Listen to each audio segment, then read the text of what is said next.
nandito ang PSA para mabigyan linaw o at least ma-take note nila itong nakikita ho natin.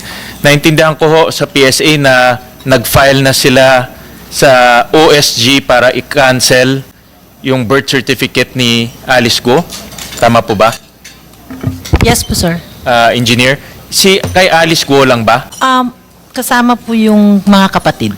Ilan kapatid ang kasama? Yung four. Yung four. Kasi meron kaming observation na nakita, i-flash ko lang sa slide.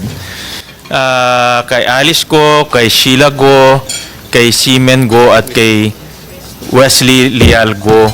Sa birth certificate nila, yung name ng kanilang ina, pare-parehas. Si Amelia Leal. No?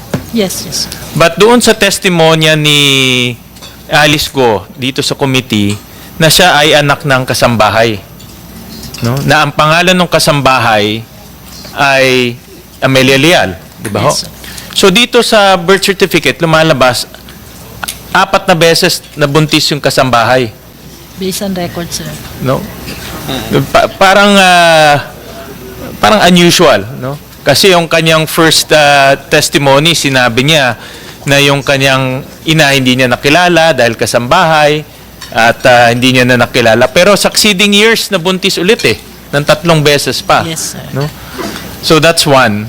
Another thing, nakita ho namin doon sa marriage certificate, na point out na ito ng ating chairperson, na yung date of marriage ng kanyang ama, no, na dito ay pangalan si Angelito Go at si Amelia Leal.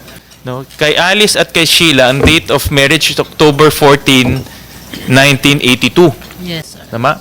Doon kay Seaman at kay Wesley, January 21, 1987. So magkaiba po yung date of marriage. No?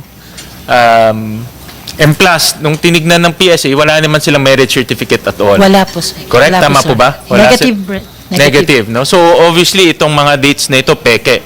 No? Na ibinigay nila.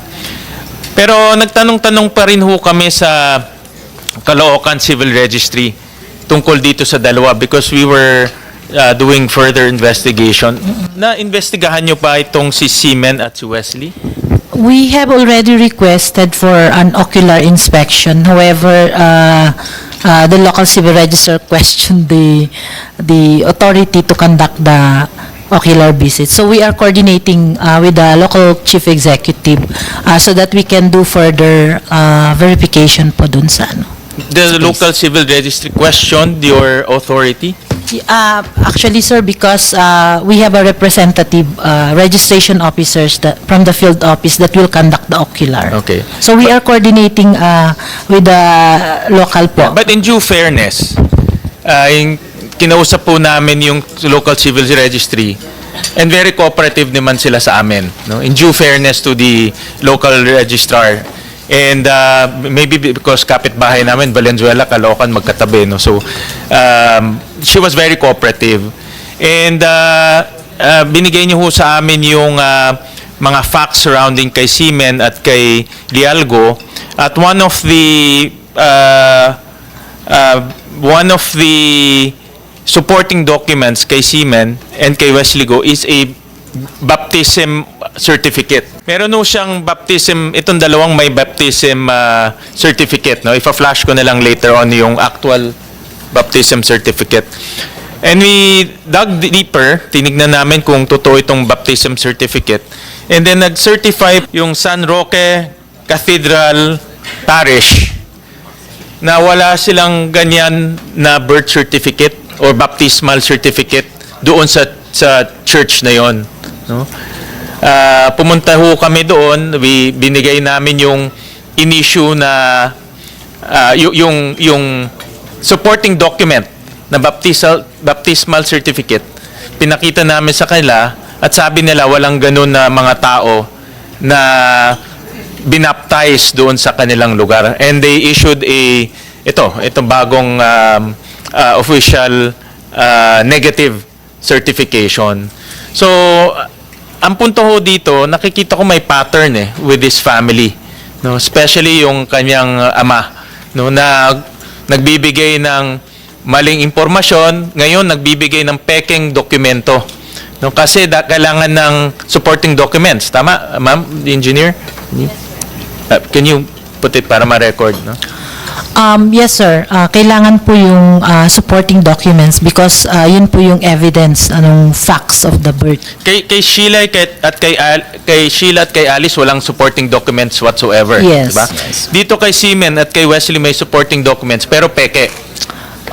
We cannot provide yet, sir, because yun nga, yung sinabi ko kanina. I know, but we nauna na kami at kinuha na namin information. So, we want to flag PSA, gusto namin malaman ninyo na yung supporting documents, kahit na meron, peke ni Maning binigay. Yes, sir.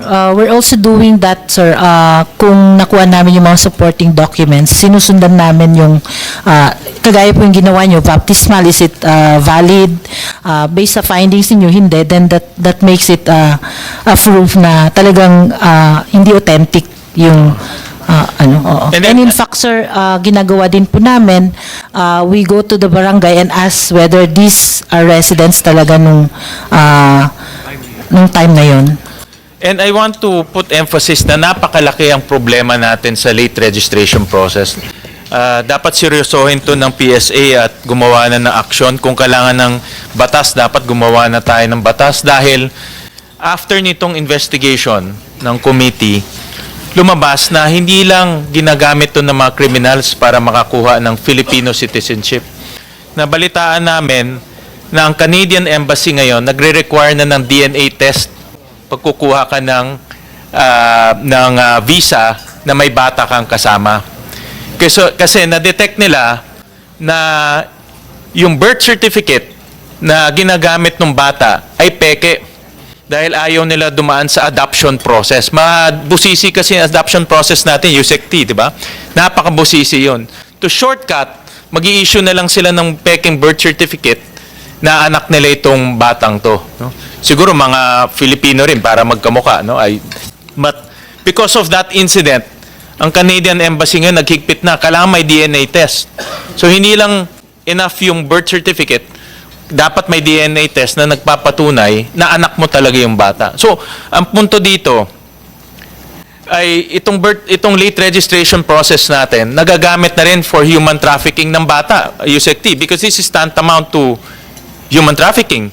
No, dinadala mo yung bata doon na hindi mo naman kamag-anak at pinapalabas mo kamag-anak through a fake birth certificate. So, importante na, and we will request from PSA to give us your list of recommendations, your list of action plans, the reforms that you have undertaken, plus yung remedial legislation. Ano ba yung mga batas na kailangan natin para mahinto na ito? At kanina napakita ng staff ko yung baptismal records. Pakilabas nga. Yan, ito yung baptismal records na supposedly attachments doon sa fake birth certificates ni Seaman at ni Wesley Guo. No? Just to flag you, para in your investigation, matingnan nyo rin yan.